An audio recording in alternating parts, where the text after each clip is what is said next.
अस्सलाम वालेकुम। मैं हफीजुन्निसा मिस। आज हम जमात दुआम मजमून रियाजी मिकदारी अदद यानी असल अदद और तरतीबी अदद के बारे में मालूमात हासिल करेंगे।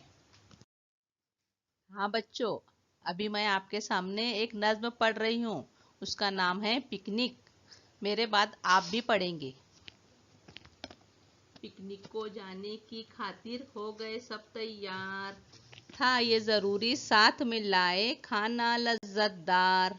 जल्दी थी खरगोश को इतनी वो ही पहला आया, गड़बड़ में वो डब्बा भूला आया और पछताया। एक हरन भी जल्दी आई, दूसरा उसका नंबर, साथ में थैली घास की लाई, देखो इसके तेवर। खट्टे मीठे और रसीले फल हाथों में लेकर, नाचते गाते तीसरा आया सबका प्यारा बंदर। चौथा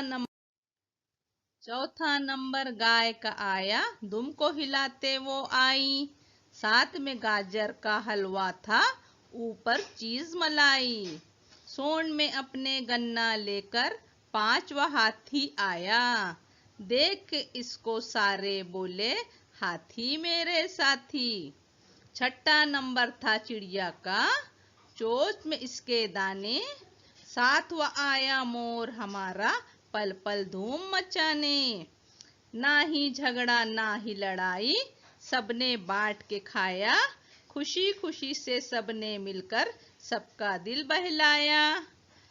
बच्चों, ये नज्म आपको याद करना है और इसमें जो पहला दूसरा तीसरा बताया गया है, ये जो है तरतीबी नंबर है। अल्लाह हाफिज।